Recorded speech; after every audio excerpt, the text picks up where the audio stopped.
लीला थी रसरी भागत भागत जा रसरी भागत भागत जा मैया भागत भागत जा रसरी भागत भागत जा मैया भागत भागत जा रसरी भागत भागत जा मैया भागत भागत जा रसरी भागत भागत जा।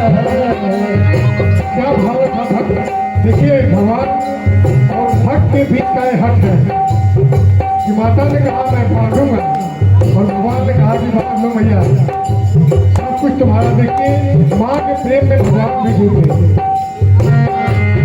रसरी मैया बांधत बांधत जा रसरी बांधत बांधत जा मैया बांधत बांधत जा रसरी बांधत बांधत जा यशोदा पखले रहली सब्जी के रसरिया के माई बनले रहली सब्जी के रसरिया के प्रेम के रसरिया के रसरिया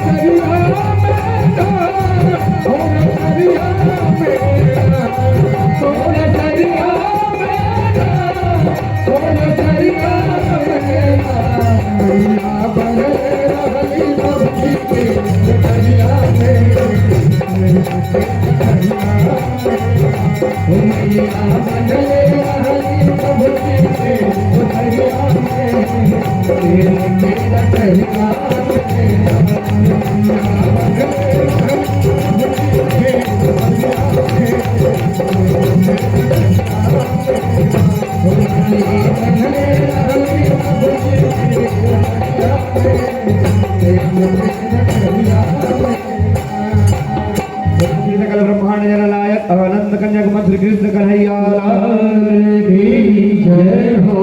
जय जय श्री राधे। क्या लीला थी त्रिलोक की। सोचिए कि प्रभु जान गए कि माँ अब मुझको ब्रह्म जान लेंगे तो अब मुझको उस तरह से पालन नहीं करेंगी जो एक माँ और बेटे का, एक माँ और बच्चे का, शिशु का प्रेम होता है। माँ मुझसे दूरी बना लेंगी, अब वो ब्रह्म जान जाएंगी तो वह मेरी पूजा करेगी, मुझको डांटेंगी नहीं। कभी दुलारने पर बुलाने पर सिर्फ मुझको यही सोचेंगी कि यह ब्रह्म है।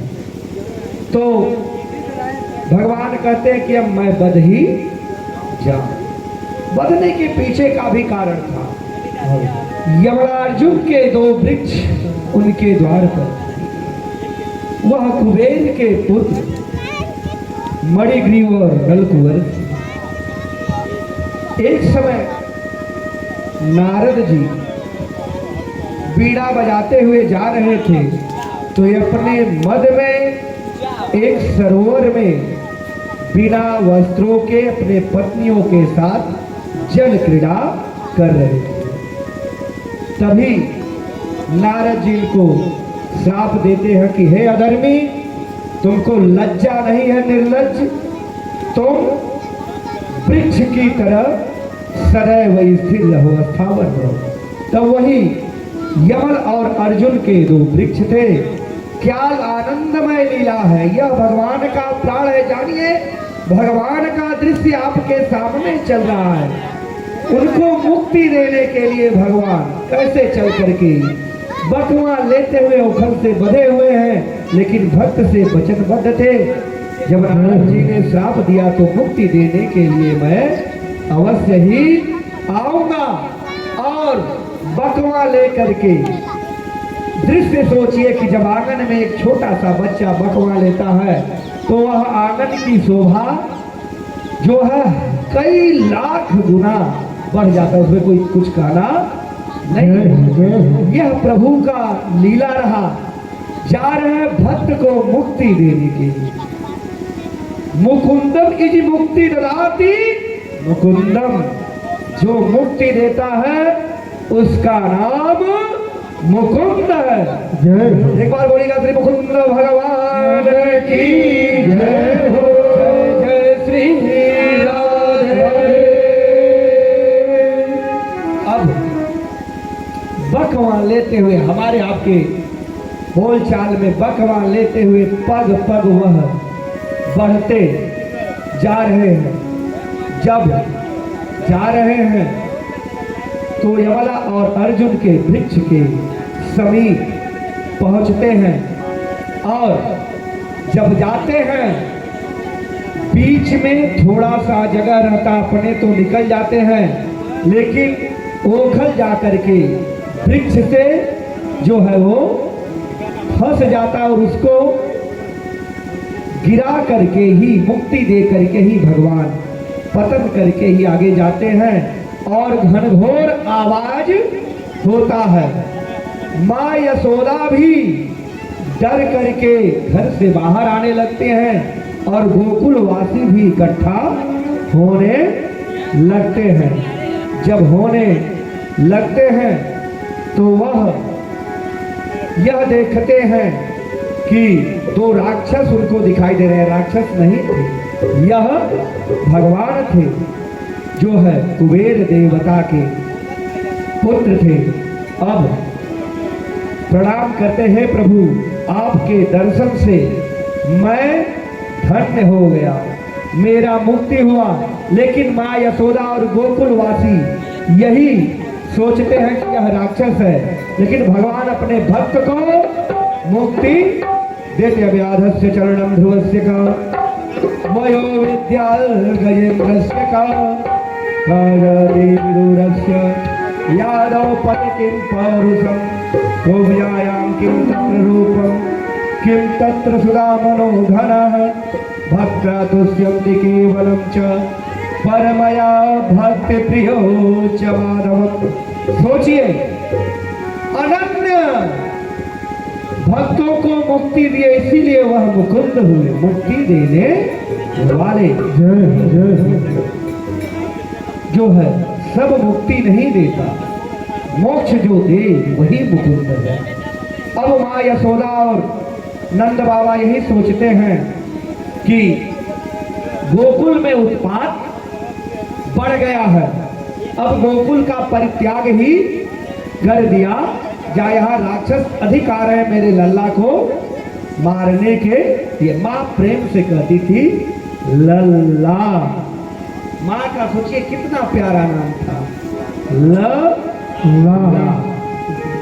बुलाने का नाम कभी नहीं ली, लल्ला कह करके पुकारी।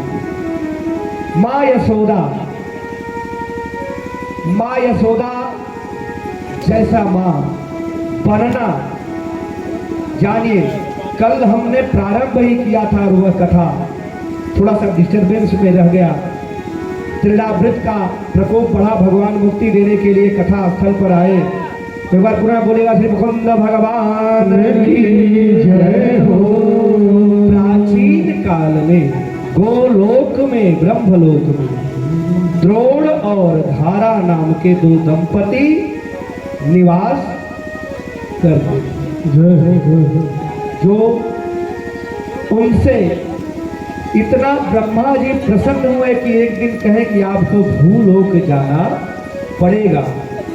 कहे प्रभु मैं भूलोक इसी शर्त पर जाऊंगा कि भगवान मेरे पुत्र बने, नहीं तो मैं नहीं जाऊंगा। नंद यशोदा मैया वही द्रोण और धारा बन के आई है।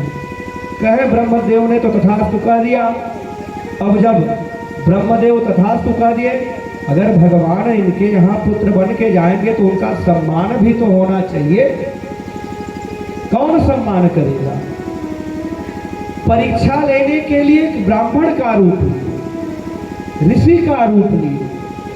कहे माँ हमको भिक्षा दीजिए द्रोण और धारा के घर जाकर के। उस समय द्रोण जी घर पर नहीं रहते हैं और माँ धारा के पास उस ब्राह्मण देव को खिलाने के लिए कुछ भी नहीं था। कोई ऐसी वस्तु नहीं था जो उस ब्राह्मण देव को खिला दिया जाए। खिला दिया जाए। अब यह दुकान पर गई वस्तु पकाने के लिए लाने के लिए, तो इनके पास दुकानदार को देने के लिए कुछ भी नहीं था। बड़ी प्रार्थना की तो दुकानदार बोला कि भाई तो पहले का कर्ज ना दिलू है, फिर चलिए लू है। सोचिए, अब जब बहुत लोगों की वार्ता दोनों लोगों की चलती रही तो उसने कहा अपना दाहिना आस्था आप काट करके हमको